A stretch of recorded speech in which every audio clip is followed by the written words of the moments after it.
जय हिंद साथियों, आपके अपने चैनल DGYCM एकेडमी पर आपका स्वागत है।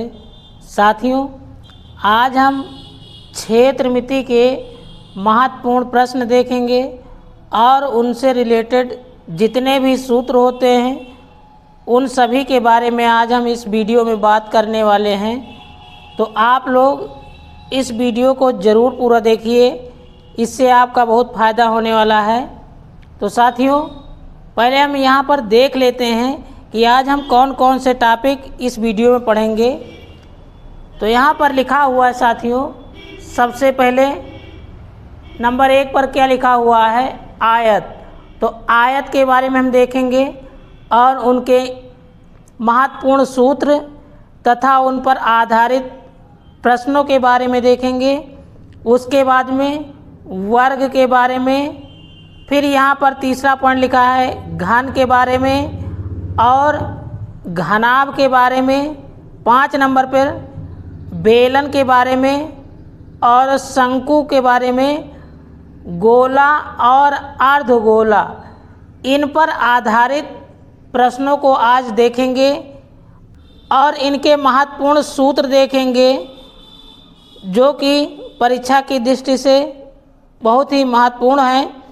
तो आप लोग इस वीडियो को ज़रूर पूरा देखिए और हाँ, लास्ट में आप लोगों को स्क्रीनशॉट लेने का मौका भी देंगे, जिससे आप लोगों के सभी सूत्र इकट्ठा रहेंगे तो आप लोगों को रिवीजन करने में बहुत आसानी रहेगी। तो चलिए वीडियो को स्टार्ट करते हैं साथियों। तो साथियों, सबसे पहले हम यहाँ पर देखते हैं आयत। आयत को अंग्रेजी में रेक्टेंगल कहा जाता है। अब आयत क्या होता है यहाँ पर देखते हैं। जो एक फिगर दिखाया गया है ये एक आयत है। तो आयत में क्या बताया गया है, ऐसा चतुर्भुज जिसकी आमने सामने की भुजाएं समान हो तथा प्रत्येक कोण 90 अंश का हो, आयत कहलाता है। यहाँ पर लंबाई, ये जो भुजा दी गई है ये लंबाई है और नीचे वाली ये भुजा ये भी लंबाई है और ये भुजा और ये भुजा चौड़ाई है। अब यहाँ पर लंबाई के बराबर हो जाएगा और चौड़ाई के बराबर हो जाएगा, क्योंकि आमने सामने की भुजाएं आपस में क्या होती हैं, समान होती हैं। तो मान लीजिए अगर ये 5 सेमी है तो 5 सेमी ये भी होगी, ये 3 सेमी है तो 3 सेमी ये भुजा हो जाएगी। तो आमने सामने की भुजाएं बराबर होती हैं और प्रत्येक कोण 90 अंश का होता है। तो यहाँ पर चित्र में जैसा कि दिखाया गया है। अब यहाँ पर कौन कौन से सूत्र हैं महत्वपूर्ण, उनके बारे में देख लेते हैं। तो सबसे पहले यहाँ पर लिखा हुआ है क्षेत्रफल। तो यहाँ पर आयत की बात कर रहे हैं तो यहाँ पर क्या हो जाएगा, आयत का क्षेत्रफल। आयत का क्षेत्रफल बराबर लंबाई गुणे चौड़ाई। L से क्या होता है, L फॉर लेंथ या लंबाई, और B से क्या हो जाएगा, ब्रेथ या चौड़ाई। तो यहाँ पर पहला सूत्र हमने क्या देखा, आयत का क्षेत्रफल बराबर लंबाई गुणे चौड़ाई हो जाएगा। दूसरा सूत्र क्या है, आयत का परिमाप। तो आयत का परिमाप बराबर 2, उसके अंदर ब्रैकेट में क्या हो जाएगा, लंबाई प्लस चौड़ाई। तो आयत का परिमाप बराबर 2 ब्रैकेट में लंबाई प्लस चौड़ाई। उसके बाद में आयत का विकर्ण। विकर्ण क्या होता है, मान लीजिए ये हमको फिगर दिया गया है, आयत का है। अगर एक तिरछी रेखा इस प्रकार से हम खींच देते हैं तो इसे हम क्या कहेंगे, विकर्ण हो जाएगा हमारा। यही क्या हो जाएगा, विकर्ण। तो विकर्ण का सूत्र क्या होता है, √L² प्लस B²। तो हमारे ये तीनों आयत के सूत्र हैं। तो इतनी बात शायद समझ में आई होगी साथियों। अब इस पर आधारित हम सवाल देख लेते हैं। तो यहाँ पर एक प्रश्न दिया गया है साथियों, एक आयत की लंबाई 4 सेमी है तथा चौड़ाई 3 सेमी है, तो ज्ञात कीजिए। क्या ज्ञात करना है? हमने लिख दिया, यही पूरा ज्ञात करना है। नंबर 1 आयत का क्षेत्रफल, नंबर 2 आयत का परिमाप और नंबर 3 विकर्ण। ये तीनों चीज़ें हमको ज्ञात करना है। तो चलते हैं, यहाँ पर क्या लिखा है? आयत की लंबाई, तो लंबाई कितनी दी गई है? 4 सेमी। तो यहाँ पर क्या लिखेंगे? 4 सेमी। ये आयत की लंबाई है। अगर 4 सेमी ऊपर वाली भुजा है तो 4 सेमी नीचे वाली भुजा ये हो जाएगी, क्योंकि आयत में आमने सामने की भुजाएं क्या होती हैं? समान होती हैं। उसके बाद में क्या कह रहा है? चौड़ाई। चौड़ाई कितनी दी गई है? 3 सेमी। तो ये हो जाएगा 3 सेमी। अगर 3 सेमी ये भुजा है तो 3 सेमी ये भी हो जाएगी 3 सेमी। तो अब हमको क्या पता हो गया? आयत की लंबाई और चौड़ाई हमको पता हो गया है। तो इसे हम ये भी लिख सकते हैं कि L बराबर हमको कितना दिया गया है? L बराबर 4 सेमी लंबाई। उसके बाद में B से चौड़ाई ब्रेथ हमको कितना दिया गया है? 3 सेमी। तो B बराबर 3 सेमी। अब पहला सूत्र क्या लिखा है, इसे हल करेंगे। तो यहाँ पर लिखा है आयत का क्षेत्रफल। तो आयत का क्षेत्रफल बराबर क्या होता है? L गुणे B, या फिर हम कह सकते हैं लंबाई गुणे चौड़ाई। तो हमको लंबाई कितना दिया गया है? 4 सेमी। तो यहाँ पर लिखेंगे 4 गुणे B से ब्रेथ अर्थात चौड़ाई। चौड़ाई कितना दिया गया है? 3 सेमी। तो 3 यहाँ रख देंगे। तो कितना हो जाएगा? 4 3 12। अब यहाँ पर क्षेत्रफल की बात कर रहा है, तो क्षेत्रफल में क्या हो जाएगा? Semi square. अगर यहाँ पर सेमी दिया गया है तो सेमी स्क्वायर हो जाएगा, मीटर दिया होता तो मीटर स्क्वायर हो जाता। तो 4 3 12 सेमी स्क्वायर हमारा क्षेत्रफल आ गया। अब यहाँ पर देखते हैं आयत का परिमाप। आयत का परिमाप बराबर 2 ब्रैकेट में L प्लस B, ये हमारा सूत्र है। अब इससे लगाएंगे तो क्या लिखेंगे? पहले 2, जो 2 लिखा तो 2 पहले लिख देंगे। उसके बाद में ब्रैकेट, फिर यहाँ पर कितना लिखा है? L। तो L का मान कितना दिया गया? ये 4 सेमी है, तो 4 हो जाएगा, प्लस B। तो B का मान कितना दिया गया? 3। तो यहाँ पर लिखेंगे 3, बराबर का चिन्ह लगाएंगे तो ये 2 हो जाएगा गुणे। अब पहले इसे जोड़ लेंगे तो 4 3 7, तो कितना हो जाएगा? अब इसे गुणा कर लेंगे। पहले हम जोड़ेंगे 4 3 7 हो जाएगा, और बाहर 2 लिखा है, ये गुणा में हो जाएगा। तो 7 दून 14,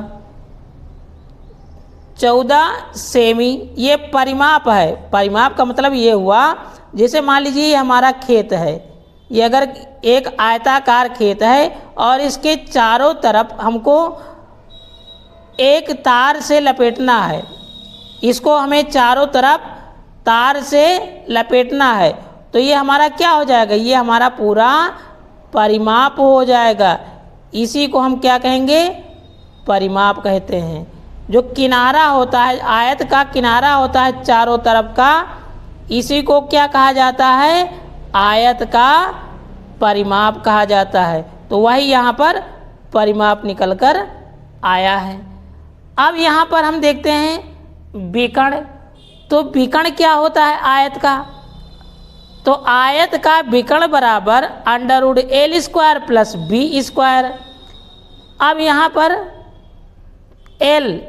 L का मान कितना दिया गया है? 4 सेमी। तो 4 का स्क्वायर हो जाएगा, प्लस B का मान कितना दिया गया है? 3 सेमी। तो 3 का स्क्वायर हो जाएगा। अब यहाँ पर इसका स्क्वायर कर लेंगे 4 का, तो 4 चौक 16, और 3 का स्क्वायर 3 त्रिका 9, तो कितना हो जाएगा? 16 और 9 25 हो जाएगा। 25 को हम क्या लिख सकते हैं? 25 को लिखा जा सकता है 5 गुणे 5।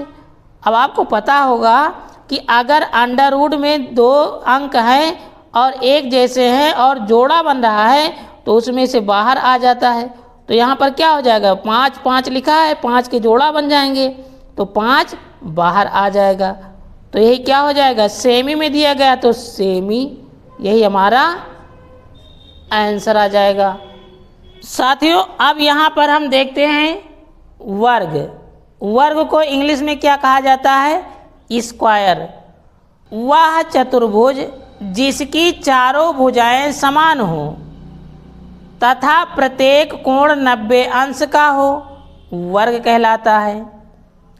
कह रहा वह चतुर्भुज जिसकी चारों भुजाएं समान हो, चारों भुजाएं समान हो, जैसा कि फिगर में हमने दिखाया है, इसकी चारों भुजाएं समान हैं और प्रत्येक कोण कितने अंश का होना चाहिए, 90 अंश का होना चाहिए। तो प्रत्येक कोण 90 अंश का है तो इसे हम क्या कहेंगे, वर्ग कहेंगे। तो वर्ग, तो यहाँ पर वर्ग लिखा हुआ है तो ये जितने सूत्र हैं वर्ग के बारे में आएंगे। तो वर्ग का क्षेत्रफल, यहाँ पर हमने डायरेक्ट लिख दिया क्षेत्रफल तो ये वर्ग का ही होगा। तो क्षेत्रफल बराबर भुजा स्क्वायर। तो वर्ग का क्षेत्रफल क्या होता है, भुजा स्क्वायर। वर्ग का परिमाप कितना होता है, 4 गुणे भुजा। वर्ग का परिमाप क्या हो जाएगा, 4 और गुणे भुजा। वर्ग का विकर्ण, विकर्ण क्या होता है, जैसे हमने अभी आयत में आपको बताया था उसी प्रकार से इसमें भी विकर्ण हो जाएगा।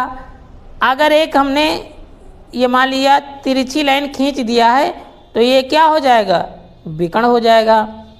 तो वर्ग का विकर्ण बराबर अंडर रूट 2 गुणे 1 भुजा। तो पर हम वर्ग का 2 तरीके से क्षेत्रफल निकाल सकते हैं। पहला, जब अगर भुजा हमको पता हो तो क्या लिख देंगे, क्षेत्रफल बराबर भुजा स्क्वायर, इस सूत्र से लगा लेंगे। लेकिन दूसरा सूत्र ये भी है कि अगर हमको भुजाएं नहीं दी गई, केवल विकर्ण हमको पता है, तो इसका सूत्र क्या हो जाएगा, वर्ग का क्षेत्रफल बराबर 1/2 गुणे विकर्ण स्क्वायर। यहाँ पर गुणे का चिन्ह मान सकते हैं। तो सूत्र क्या हो जाएगा, वर्ग का क्षेत्रफल बराबर 1/2 गुणे विकर्ण स्क्वायर। तो ये जितने सूत्र हैं साथियों ये सभी वर्ग के बारे में हैं।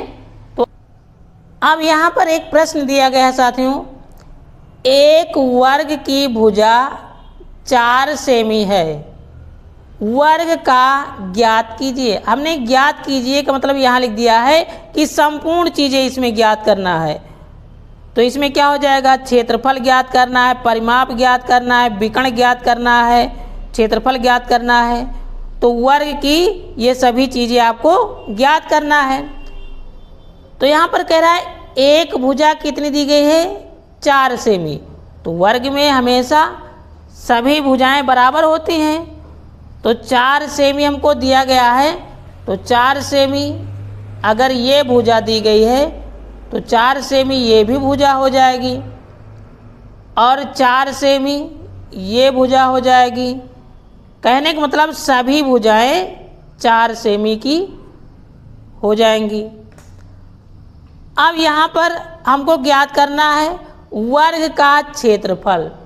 तो वर्ग का क्षेत्रफल का सूत्र क्या हो जाएगा, भुजा स्क्वायर। तो यहाँ पर हमको भुजा कितनी दी गई है, तो यहाँ पर सभी भुजाएं बराबर हैं तो चाहे जो भुजा ले सकते हैं। तो मान लीजिए यहाँ पर लिखा है 4 लिखा है, हमने ये भुजा ले लिया तो क्या लिखेंगे, 4 का स्क्वायर।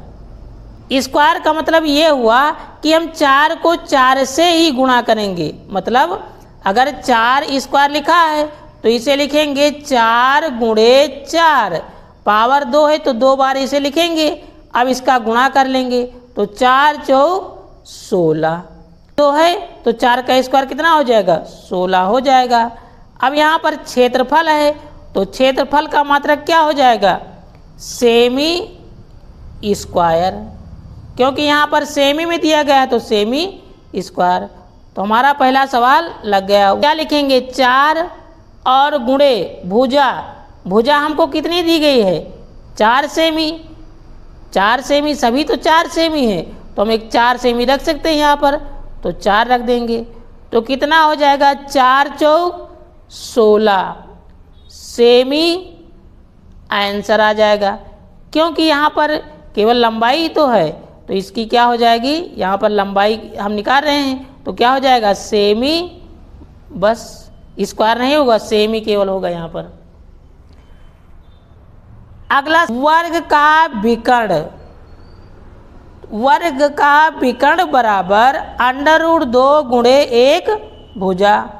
तो यहाँ पर क्या लिखेंगे? √2 गुणे भुजा लिखा है, तो भुजा हमको कितनी दी गई है? 4 सेमी, तो लिखेंगे 4 बराबर। अब यहाँ पर अंडर में है और यहाँ पर 4 ऐसे ही है, तो गुणा तो होगा नहीं, तो हम 4 को ऐसे ही लिख देंगे और अंडर में 2। यही हमारा क्या आ जाएगा? आंसर आ जाएगा सेमी में। तो साथियों, आशा करते हैं इतना आप लोगों को समझ में आया होगा। अब नेक्स्ट क्वेश्चन देखते हैं साथियों। अब साथियों हम घनाभ के बारे में देखते हैं, जिसे इंग्लिश में क्यूबाइड कहा जाता है। तो यहाँ पर एक फिगर बनाया गया है जो आप लोग देख रहे होंगे। ये फिगर किसका है? घनाभ का है। तो इसमें क्या होता है? इसके 6 फलक होते हैं। कितने फलक होते हैं? 6 फलक होते हैं। और प्रत्येक फलक क्या होता है? आयताकार होता है। इसे ही क्या कहा जाता है? घनाभ कहा जाता है, जो कि आकृति में आप लोगों को दिखाया गया है। तो यहाँ पर सबसे पहले हम सूत्र देख लेते हैं। तो यहाँ पर लिखा है आयतन, तो यहाँ पर घनाभ लिखा हुआ है, तो ये सभी सूत्र किसके हैं? घनाभ के हैं। तो यहाँ पर लिखा है आयतन, तो घनाभ का आयतन बराबर LBH। L से लंबाई, B से चौड़ाई और H से ऊंचाई, तो लंबाई गुणे चौड़ाई गुणे ऊंचाई। क्या हो जाएगा? √L² plus B² plus H²। अगर हम यहाँ से एक तिरछी लाइन अगर खींच देते हैं तो ये क्या हो जाएगा? विकर्ण हो जाएगा। तो विकर्ण बराबर क्या हो जाएगा? √L² plus B² plus H²। तीसरा नंबर सूत्र देखते हैं, संपूर्ण पृष्ठीय क्षेत्रफल। तो घनाभ का संपूर्ण पृष्ठीय क्षेत्रफल क्या हो जाएगा? 2 ब्रैकेट में LB plus BH plus HL। तो यहाँ पर इसे याद कैसे करेंगे? तो इसके लिए आपको ध्यान रखना है। सबसे पहले हम क्या लिखेंगे? हमने 2 लिख दिया, 2 लिख दिया मान लीजिए। अब यहाँ से L से कहाँ पर जाएंगे? B की ओर। L से B की ओर जाएंगे, तो यहाँ पर लिखेंगे LB प्लस B से कहाँ पर जाएंगे? H की ओर जाएंगे, तो क्या लिखेंगे? BH। हमने BH लिख दिया।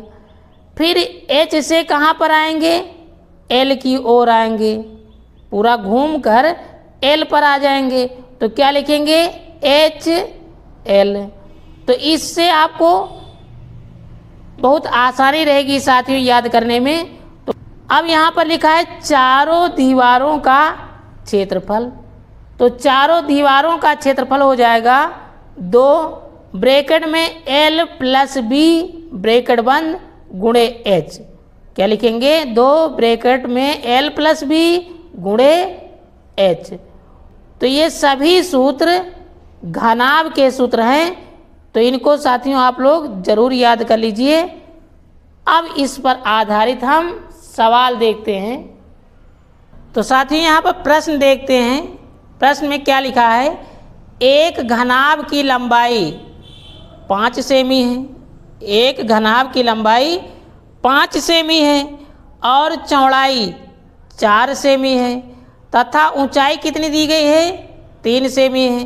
तो ज्ञात कीजिए, यानी घनाभ का आयतन, विकर्ण, पृष्ठीय क्षेत्रफल, चारों दीवारों का क्षेत्रफल, ये सब ज्ञात करना है। तो सबसे पहले हम यहाँ पर देखते हैं लंबाई। तो लंबाई कितनी दी गई है? 5 सेमी। तो यहाँ पर हमारा ये 5 सेमी इसकी लंबाई हो जाएगी, ये लंबाई है। फिर कह रहा है चौड़ाई, चौड़ाई 4 सेमी है, तो ये चौड़ाई 4 सेमी हो जाएगी। उसके बाद में ऊंचाई, तो ऊंचाई यहाँ पर कितना दिया गया है? 3 सेमी, तो 3 सेमी। तो इसे हम लिख सकते हैं कि यल बराबर कितना दिया गया है? 5 सेमी, और बी बराबर 4 सेमी, और एच बराबर 3 सेमी।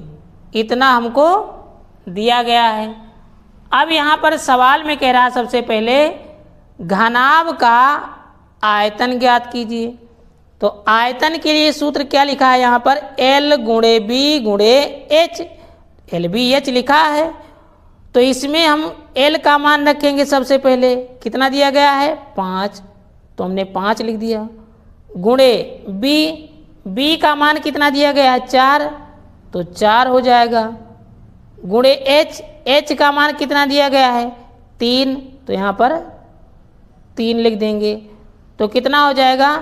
5 चौक 20, 20 23 60, 60। अब यहाँ पर आयतन है और यहाँ पर कितना दिया गया? सेमी में।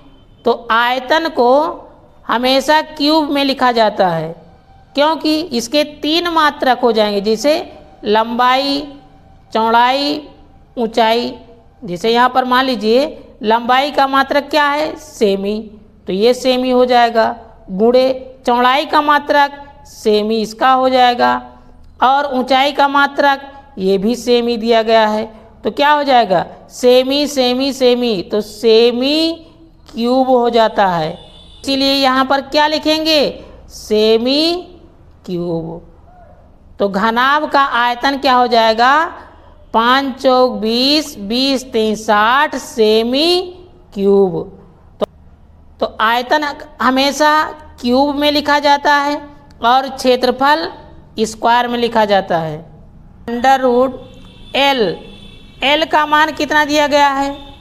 5, तो 5 का स्क्वायर, प्लस बी का मान 4, 4 का स्क्वायर, प्लस एच का मान 3, तो 3 का स्क्वायर। अब इसका हम स्क्वायर कर लेंगे तो कितना हो जाएगा? 5 का स्क्वायर 5 25, 4 का स्क्वायर 4 चौक 16, और 3 त्रिका 9। अब इसको हम जोड़ देंगे तो कितना हो जाएगा? यहाँ पर 25 है और 16 9 25, तो 25 25 50 हो जाएगा। सबसे पहले जो 50 लिखा हुआ है, 50 को हमने अभाज्य गुणनखंड विधि द्वारा काट लिया। तो यहाँ पर 2 का पहाड़ा पढ़ा जाए कि 50 आ जाए तो 25 बार में पढ़ेंगे। उसके बाद में 50 25 5 से कट जाएगा, फिर 5 1 कम 5। अब यहाँ पर हमने रूट में जो संख्याएं आई हैं उसे लिख दिया, जिसे 2 है तो 2, फिर 5 और 5, तो 5 5 हमने लिख दिया। अब 5 और 5 के जोड़ा बन रहे हैं, तो जिस संख्या का जोड़ा बनता है उसे बाहर लिख देते हैं, और जिसका जोड़ा नहीं बनता है उसे रूट के अंदर ही लिखा रहने देते हैं। तो यहाँ पर 5 अंडर रूट 2 सेमी, यही हमारा आंसर आ जाएगा। संपूर्ण पृष्ठीय क्षेत्रफल बराबर 2 ब्रैकेट में LB plus BH plus HL। अब इसको हल करेंगे तो सबसे पहले क्या लिखना है? यहाँ पर जगह नहीं है तो इसलिए हम यहाँ से लिख रहे हैं। तो बराबर का चिन्ह लगाएंगे, तो 2 ब्रैकेट में क्या लिखा है? L, तो L का मान कितना दिया गया है? 5, हमने 5 लिख दिया, गुणे B, तो B का मान है 4, 4 प्लस यहाँ पर B लिखा है तो B का मान 4 दिया गया, तो 4 हमने लिख दिया, गुणे H का मान 3 है तो हमने 3 लिख दिया, प्लस फिर यहाँ पर H का मान है 3, गुणे एल का मान कितना दिया गया है 5, तो हमने 5 लिख दिया। अब क्या करना है, पहले तो हम 2 लिखेंगे और इसका गुणा कर लेंगे। 5 चौक 20 प्लस 4 तेई 12 प्लस 5 तेई 15। अब इसको हम जोड़ लेंगे पहले, तो यहाँ पर क्या लिखेंगे 2 गुणे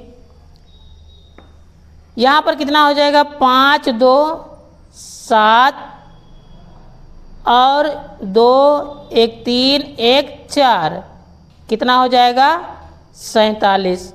अब इसका गुणा करेंगे तो 7 दून 14, 4 दून 8 और 1 9। यहाँ पर क्षेत्रफल है तो क्षेत्रफल किस में लिखते हैं सेमी स्क्वायर, क्योंकि यहाँ पर सेमी में दिया गया है तो सेमी। चारों दीवारों का क्षेत्रफल बराबर 2 ब्रैकेट में L + B गुणे H। तो इसको हल करेंगे, पहले हम लिखेंगे 2 गुणे ब्रैकेट में क्या लिखा है यहाँ पर L, तो L का मान कितना दिया गया है 5, तो 5 लिख देंगे प्लस B का मान 4, तो 4 लिखेंगे, गुणे का चिन्ह लगाएंगे। यहाँ पर लिखा है H, तो H का मान कितना दिया गया है 3 सेमी, तो 3 लिखेंगे, बराबर का चिन्ह लगाएंगे। तो सबसे पहले ब्रैकेट को हल करेंगे बोर्ड मास के नियम के अनुसार। सबसे पहले यहाँ पर ब्रैकेट को हल करेंगे तो कितना हो जाएगा 2 और 5 4 9 गुणे में 9 गुणे 3, पहले हमने 2 लिख दिया, अब 5 4 9 हो जाएगा, उसके बाद में 3। अब इसका गुणा कर लेंगे तो कितना हो जाएगा 54। क्षेत्रफल है तो सेमी स्क्वायर, यही हमारा आंसर आ जाएगा। तो साथियों यहाँ पर अब हम देखते हैं घन, जिसे क्यूबाइड कहा जाता है इंग्लिश में। तो घन क्या होता है इसके बारे में देखते हैं। तो यहाँ पर आप लोग देख रहे होंगे फिगर में, जो कि फिगर में आपको दिखाया गया है, जिसकी चारों भुजाएं बराबर होती हैं। भुजाएं क्या होती हैं बराबर होती हैं। तो यहाँ पर क्या लिखा हुआ है, इसके 6 फलक होते हैं, तो 6 फलक इसके होते हैं और प्रत्येक फलक वर्गाकार होता है। इसका प्रत्येक फलक वर्गाकार होता है। अब यहाँ पर नंबर 1 इसका हम सूत्र देखते हैं। तो सूत्र क्या लिखा है, घन का आयतन बराबर भुजा क्यूब। तो पहला हमारा सूत्र हो जाएगा घन का आयतन बराबर भुजा क्यूब। दूसरा सूत्र हो जाएगा संपूर्ण पृष्ठ का क्षेत्रफल बराबर 6 गुणे भुजा स्क्वायर। तीसरा सूत्र हो जाएगा विकर्ण। तो इसमें सभी घन के सूत्र हो जाएंगे, क्योंकि घन का हम पढ़ रहे हैं। तो घन का विकर्ण बराबर √3 गुणे भुजा। घन का विकर्ण बराबर √3 गुणे भुजा।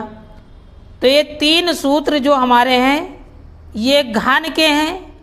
अब इस पर आधारित सवाल देखते हैं साथियों। क्या दिया गया है, एक घन की भुजा 5 सेमी है, एक घन की भुजा 5 सेमी है। तो ज्ञात कीजिए, क्या ज्ञात करना है, घन का आयतन ज्ञात करना है, घन का संपूर्ण पृष्ठ का क्षेत्रफल ज्ञात करना है और घन का विकर्ण ज्ञात करना है। तो यहाँ पर देखते हैं साथियों, जैसे क्या कह रहा है कि एक भुजा 5 सेमी है, तो मान लीजिए 5 सेमी ये भुजा हो जाएगी और 5 सेमी ये भुजा हो जाएगी, 5 सेमी ये भुजा हो जाएगी। कहने का मतलब सभी भुजाएं कितनी हो जाएंगी, 5 सेमी की हो जाएंगी। अब कह रहा है घन का आयतन बराबर भुजा क्यूब। तो यहाँ पर क्या लिखेंगे, हमको भुजा कितनी दी गई है, 5 सेमी। तो यहाँ पर लिखेंगे 5 की पावर 3। अब 5 की पावर 3 का मतलब ये हुआ कि हम इसे 5 गुणे 5 गुणे 5 3 बार लिख देंगे, और जब इसका गुणा करेंगे तो कितना हो जाएगा, 5 25, 25 पंचे 125, कितना हो जाएगा 125। और आयतन है, तो आयतन का मात्रक अभी हमने क्या बताया है आपको, तो यहाँ पर लिखा है सेमी, तो सेमी क्यूब हो जाएगा। दूसरा सवाल देखते हैं साथियों, संपूर्ण पृष्ठ का क्षेत्रफल। तो संपूर्ण पृष्ठ का क्षेत्रफल हो जाएगा 6 गुणे भुजा स्क्वायर। तो यहाँ पर क्या लिखेंगे, 6 गुणे भुजा, भुजा हमको कितनी दी गई है, 5 सेमी, तो 5 का स्क्वायर हो जाएगा बराबर 6 गुणे 5 गुणे 5। यहाँ पर स्क्वायर लगा है इसलिए हम इसे 2 बार लिखेंगे। अब इसका गुणा करेंगे तो कितना हो जाएगा, 30, 30 पंचे 150 या 150। संपूर्ण पृष्ठ का क्षेत्रफल कह रहा है, तो क्षेत्रफल में क्या हो जाएगा, सेमी स्क्वायर, यही आंसर आ जाएगा साथियों। अब इसमें का लास्ट क्वेश्चन देखते हैं साथियों। यहाँ पर क्या लिखा हुआ है, विकर्ण, घन का विकर्ण √3 गुणे 1 भुजा। तो √3 गुणे 1 भुजा, तो कितना दिया गया है, 5 दिया गया है, तो यहाँ पर लिखेंगे 5। अब यहाँ पर √3 है, यहाँ पर 5 है, तो इसका गुणा तो होगा नहीं, तो इसे हम लिख देंगे 5 √3, और यहाँ पर सेमी दिया गया है, इसका मत यहाँ पर कितना दिया गया है, सेमी में दिया गया है, तो यहाँ पर सेमी में दिया गया है, इसलिए यहाँ पर हम क्या लिखेंगे, सेमी। यही हमारा आंसर आया। साथियों अब बेलन के बारे में देख लेते हैं। तो यहाँ पर एक आकृति दिखाई गई है, ये बेलन की आकृति है।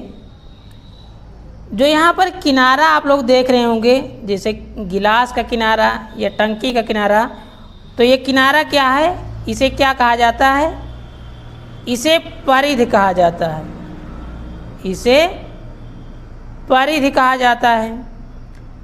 और ये मेन ऊंचाई इसकी है, ये इसकी क्या है, ऊंचाई है। यहाँ से यहाँ तक अगर इसकी पूरी लंबाई नाप ली जाए तो इसे व्यास कहा जाएगा। क्या कहा जाता है, व्यास कहा जाता है। लेकिन अगर आधी इसकी लंबाई यहाँ से लेकर के और यहाँ तक आधी लंबाई नापी जाए तो इसे त्रिज्या कहा जाता है। क्या कहा जाता है, त्रिज्या कहा जाता है। तो हमने क्या देखा पहले, परिधि, जो किनारा होता है इसे परिधि कहा जाता है, और इसकी ये ऊंचाई है, इसे h से लिखते हैं। अगर हम यहाँ से यहाँ तक पूरी दूरी देखेंगे तो इसे व्यास कहा जाएगा, और इसकी अगर आधी दूरी ली जाए तो इसे त्रिज्या कहा जाएगा। अब यहाँ पर बेलन के कौन कौन से सूत्र हैं तो उन्हें पहले देख लेते हैं। पहला लिखा है परिधि। परिधि का सूत्र क्या होता है, 2πr। परिधि बराबर 2πr। तो यहाँ पर जो चिन्ह बना हुआ है इसे पाई कहा जाता है, ये पाई है। तो इसका मान कितना होता है, 22/7। पाई का मान होता है 22/7, इसका मान होता है। दूसरा सूत्र क्या लिखा है, आधार का क्षेत्रफल। तो आधार का क्षेत्रफल क्या हो जाएगा, πr²। उसके बाद में बेलन का आयतन, तो बेलन का आयतन बराबर πr² एच। बेलन का आयतन हो जाएगा पाई आर स्क्वायर एच। बेलन का वक्रपृष्ठ हो जाएगा 2 पाई आर एच। और बेलन का संपूर्ण पृष्ठ क्या हो जाएगा 2 पाई आर ब्रैकेट में एच प्लस आर। ये बेलन का संपूर्ण पृष्ठ हो जाएगा। तो ये इतने बेलन के सूत्र हैं। अब चलिए एक एक सवाल को हम हल करते हैं साथियों। ये बेलन का फिगर है। यहाँ से यहाँ तक 3 सेमी, अर्थात बेलन की ऊंचाई कितनी दी गई है 3 सेमी। और इसका व्यास यहाँ से लेकर के यहाँ तक इसका व्यास हो जाएगा। मतलब पूरी अगर लंबाई नापी जाए तो इसे क्या कहा जाएगा व्यास कहा जाएगा। अब व्यास हमको कितना दिया गया है, यहाँ से यहाँ तक व्यास कितना दिया गया है 14 सेमी। तो जब व्यास का आधा करेंगे तो त्रिज्या प्राप्त हो जाएगी। तो r बराबर 7 सेमी। तो हमको कितना दिया गया है h बराबर 3 सेमी और r बराबर कितना दिया गया है 7 सेमी। इतना हमको दिया गया है। अब इसी की सहायता से हमको सवाल लगाना है। तो यहाँ पर पहला क्या लिखा है परिध। तो परिध का सूत्र क्या होता है 2 पाई आर। तो यहाँ पर लिखेंगे 2 गुणे पाई का मान हमने कितना बताया है 22/7। यहाँ पर लिखेंगे 22/7 गुणे आर। आर का मान हमको कितना दिया गया है 7 सेमी। यहाँ पर आप लोगों ने देखा होगा यहाँ से यहाँ तक 7 सेमी दिया गया है। तो हम 7 सेमी यहाँ पर लिखेंगे। अब 7 से 7 कैंसिल हो जाएगा तो कितना आया 22 दून 44। परिध है तो सेमी हो जाएगा। यही हमारा आंसर आ जाएगा। दूसरा सवाल देखते हैं। आधार का क्षेत्रफल बराबर पाई आर स्क्वायर। अब यहाँ पर पाई का मान 22/7 हो जाएगा गुणे आर। आर का मान कितना हमको चित्र में दिया गया है 7 सेमी। तो 7 गुणे 7, क्योंकि यहाँ पर स्क्वायर लगा है तो हम इसको 2 बार लिख सकते हैं। तो 7 से 7 कट जाएगा तो कितना बचा 22 गुणे 7। अब इसका हम गुणा कर लेंगे तो कितना आ जाएगा 7 दूनी 14 और 7 दून 14 और 1 15 154। और क्षेत्रफल है तो क्या हो जाएगा सेमी स्क्वायर। यही आंसर आ जाएगा। बेलन का आयतन बराबर पाई आर स्क्वायर एच। तो अब क्या करेंगे यहाँ पर पहले पाई का मान रखेंगे। तो यहाँ से लिखेंगे क्योंकि यहाँ जगह नहीं है। तो पाई का मान कितना हो जाएगा 22/7 गुणे आर स्क्वायर। तो आर स्क्वायर, आर का मान कितना दिया गया 7। तो यहाँ पर क्या लिखेंगे 7 गुणे 7 स्क्वायर है गुणे एच। एच का मान कितना दिया गया है 3। अब यहाँ पर 7 से 7 कट जाएगा तो कितना बचा 22 गुणे 7 गुणे 3। अब इसका गुणा कर लेंगे। आंसर कितना आ जाएगा 462। आयतन है तो यहाँ पर सेमी में हमको दिया गया तो क्या लिखेंगे सेमी क्यूब। ये आंसर आ जाएगा। तो बेलन का वक्रपृष्ठ क्या लिखा है 2 पाई आर एच।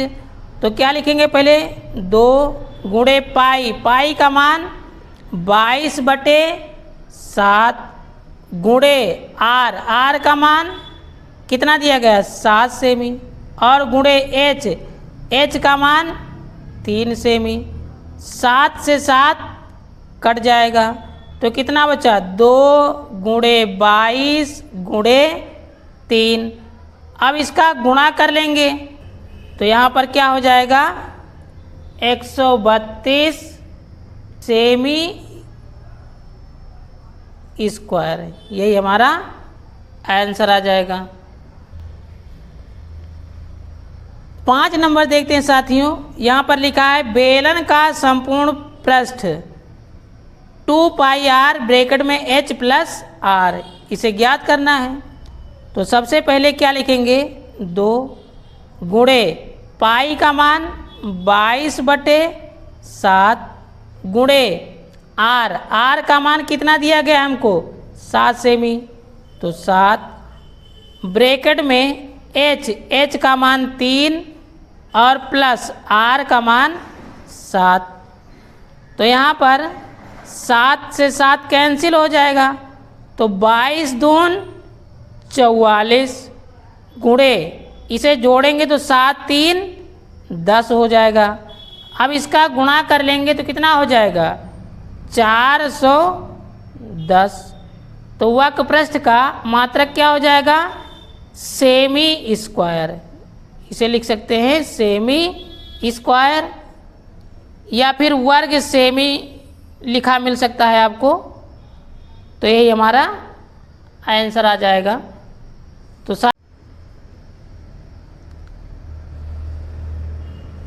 साथियों अब शंकु के बारे में देखते हैं, जिसे कोण कहा जाता है। शंकु अर्थात कोण। अब यहाँ पर ये फिगर जो दिखाया गया है शंकु का है, तो शंक्वाकार का फिगर जैसे जोकर की टोपी हो गई, या बर्थडे में जो टोपी लगाई जाती है, या आप लोगों ने लट्टू देखा होगा, या कहीं कहीं टेंट वगैरह तंबू वगैरह लगाते हैं, तो इसे क्या कहेंगे शंकु कहा जाता है।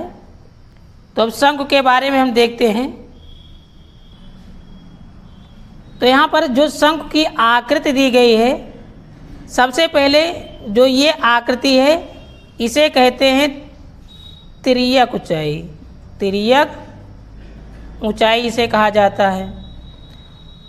और जो ये बीच वाली ऊंचाई होती है जो आप लोग देख रहे होंगे इस लाइन में, ये मेन ऊंचाई होती है, इसे कहा जाता है ऊंचाई। और यहाँ से यहाँ तक अगर दूरी नाप ली जाए तो इसे व्यास कहा जाएगा, इसे व्यास कहा जाएगा। लेकिन अगर आधी दूरी नाप ली जाए, चाहे इधर यहाँ से यहाँ तक नाप सकते हैं या यहाँ से लेकर के यहाँ तक नाप सकते हैं, तो इसे क्या कहेंगे त्रिज्या। इसे क्या कहा जाएगा त्रिज्या कहा जाएगा। तो आप लोगों को इतनी बातें समझ में आई होंगी साथियों। सबसे पहले अगर पूरी ये नाप लेंगे, अगर यहाँ से यहाँ तक इसको पूरा नापेंगे तो इसे क्या कहा जाएगा, इसे व्यास कहा जाएगा।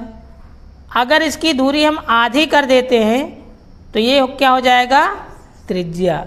चाहे तो इधर नाप सकते हैं या इधर नाप सकते हैं।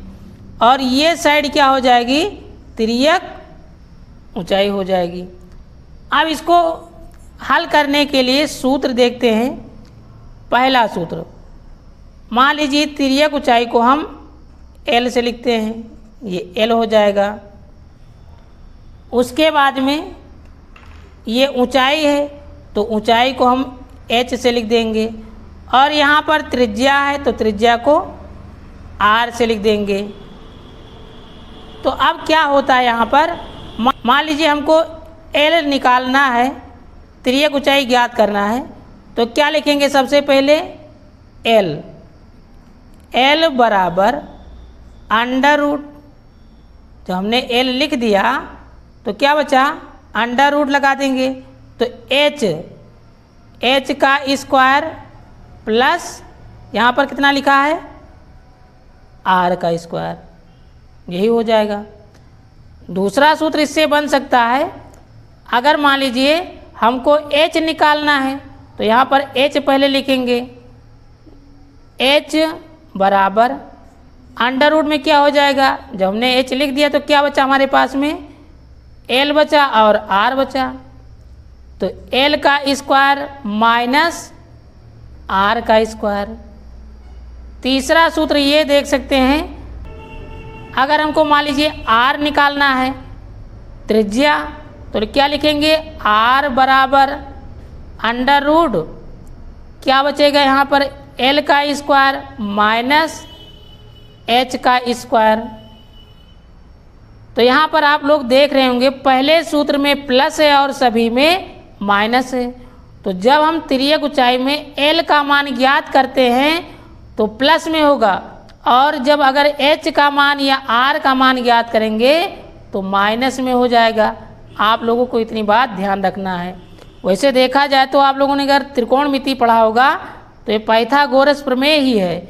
यहाँ से यहाँ तक देखा जाए तो ये लंब हो जाएगा, ये आधार और ये कर्ण हो जाएगा। तो अगर चाहें तो उसी तरीके से समझ सकते हैं, या फिर यहाँ पर जो हमने समझा इसे भी समझ सकते हैं।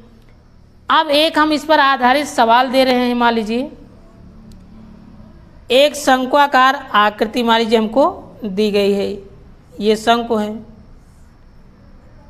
अब शंकु में ऊंचाई 3 सेमी है और त्रिज्या मान लीजिए 4 सेमी है। ऊंचाई 3 सेमी है, त्रिज्या 4 सेमी है। कह रहा तिर्यक ऊंचाई ज्ञात कीजिए, एल का मान ज्ञात करना है। तो हमने अभी क्या बताया है, पहला सूत्र एल बराबर, तो एल बराबर अंडर रूट एच का स्क्वायर प्लस आर का स्क्वायर, तो बराबर अंडर रूट में एच का मान कितना दिया गया है 3 सेमी, तो 3 का स्क्वायर प्लस आर का मान कितना हो जाएगा 4, तो 4 का स्क्वायर, तो 3 त्रिका 9, 4 चौक 16, तो 16 9 कितना हो जाएगा 25, कितना हो जाएगा 25, तो बराबर 5 बाहर निकल आएगा क्योंकि 5 गुणे 5 लिख सकते हैं, तो 5 सेमी। इसी तरीके से आप लोग एच का मान ज्ञात कर सकते हैं, आर का मान ज्ञात कर सकते हैं। अब यहाँ पर साथियों सवाल देखते हैं। एक फिगर दिया गया है शंकु का जिसकी ऊंचाई 3 सेमी है और त्रिज्या 4 सेमी है। इसकी तिर्यक ऊंचाई नहीं पता है, अर्थात एल का मान नहीं पता है। एल का मान ज्ञात करके हमको इसका आयतन, वक्र पृष्ठ, संपूर्ण पृष्ठ ज्ञात करना है। तो क्या करेंगे, सबसे पहले एल का मान ज्ञात करेंगे। तो क्या यहाँ पर लिखा पहला सूत्र, एल बराबर under root r square plus h square.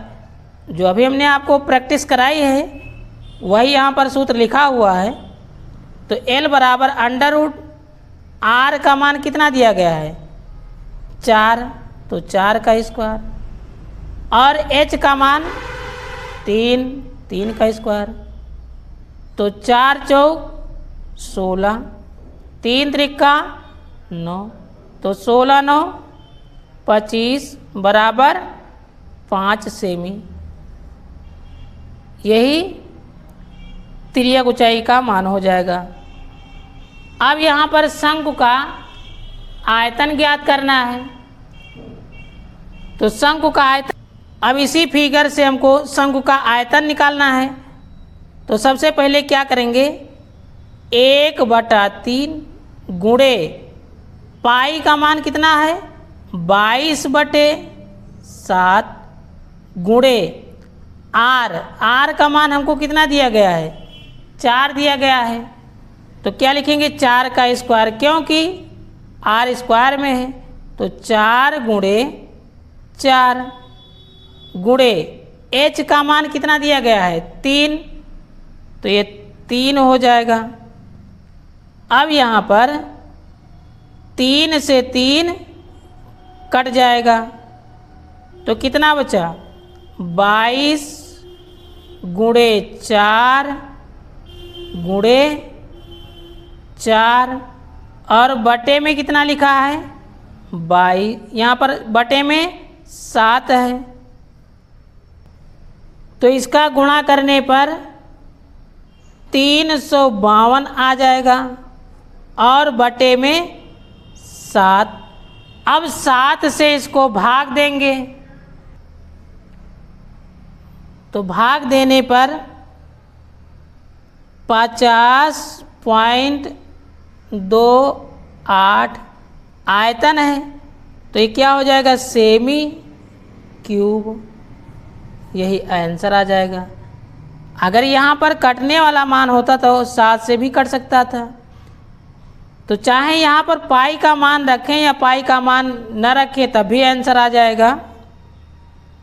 जैसे यहाँ पर हम देख लेते हैं, अगर हम पाई का मान नहीं रखेंगे तो क्या होगा, तो यहाँ पर पहले लिखेंगे 1/3 गुणे, पाई को ऐसे ही लिखा रहने देते हैं, गुणे आर। आर का मान कितना दिया गया है, 4, यहाँ पर 4 है, तो 4 गुणे 4 गुणे एच। एच का मान कितना दिया गया है, 3, तो यहाँ पर 3 लिखेंगे। अब 3 से 3 कैंसिल हो जाएगा, तो 4 चौक 16 और पाई, यही हमारा आंसर आ जाएगा। ये पाई के पदों में 16 पाई हमारा आंसर आ जाएगा। इसे क्या लिखेंगे, सेमी क्यूब। तो चाहे तो हम पाई का मान रख सकते हैं या पाई का मान नहीं रखें। यदि विकल्प में आपको मिलाना है तो वहाँ पर फिर ऑप्शन के हिसाब से चूज करना पड़ेगा, तो जैसा चाहें आप रख सकते हैं। 3 नंबर देखते हैं साथियों, शंकु का वक्रपृष्ठ बराबर पाई आर एल। तो सबसे पहले हम क्या लिखेंगे, पाई गुणे आर।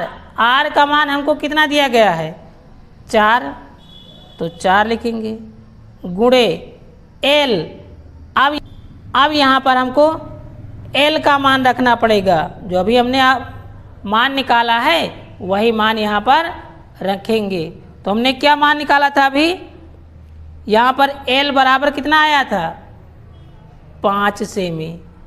अब वही मान उठा करके हमको यहाँ पर रखना है, तो क्या लिखेंगे, 5। अब इसका गुणा करेंगे तो 5 चौक 20 और पाई साथ में लिख देंगे, तो कितना आंसर आ जाएगा, 20 सेमी स्क्वायर। तो चाहें तो हम पाई का मान रख करके भी हल कर सकते हैं, तो आप लोग प्रैक्टिस कर लेना, हम डायरेक्ट बता दे रहे हैं। शंकु का संपूर्ण पृष्ठ, तो शंकु का संपूर्ण पृष्ठ सूत्र क्या हो जाएगा, पाई आर ब्रैकेट में एल प्लस आर। अब यहाँ पर पाई लिखेंगे गुणे आर। आर का मान हमको कितना दिया गया है, 4 सेमी, तो 4। फिर ब्रैकेट में एल। एल का मान कितना आया है, 5 सेमी। अभी हमने निकाला मान, जो हमने अभी मान निकाला यहाँ पर 5 सेमी, वो किसका मान है, एल का मान है, तो यहाँ पर रख देंगे। तो यहाँ पर पाई, उसके बाद में आर। आर का मान 4 सेमी, ब्रैकेट में एल। एल का मान 5 सेमी और आर। आर का मान कितना हो जाएगा, 4 सेमी। अब यहाँ पर पाई गुणे 4 गुणे 5 4 9, इसे गुणा कर लेंगे तो 9 चौक 36 पाई। तो संपूर्ण पृष्ठ है, तो संपूर्ण पृष्ठ का क्या हो जाएगा मात्रक, सेमी स्क्वायर। तो आशा करते हैं साथियों ये क्वेश्चन आपको समझ में आए होंगे। आप देखते हैं साथियों यहाँ पर क्या लिखा हुआ है, गोला, स्फेयर जिसे कहते हैं। तो पहले यहाँ पर ये गोला है मान लीजिए, तो यहाँ पर एक केंद्र होगा, केंद्र से यहाँ तक अगर देखा जाए तो ये क्या हो जाएगा, त्रिज्या हो जाएगा। और उसके बाद में अगर पूरा देख लिया जाए यहाँ से यहाँ तक तो व्यास हो जाएगा। तो यहाँ तो यहाँ पर क्या लिखा पहला सूत्र, गोले का आयतन बराबर 4/3 पाई आर क्यूब। तो गोले का आयतन बराबर 4/3 पाई आर क्यूब। और गोले का वक्रपृष्ठ क्या हो जाएगा, गोले का वक्रपृष्ठ हो जाएगा 4 पाई आर स्क्वायर। क्या कहेंगे, 4 पाई आर स्क्वायर गोले का वक्रपृष्ठ।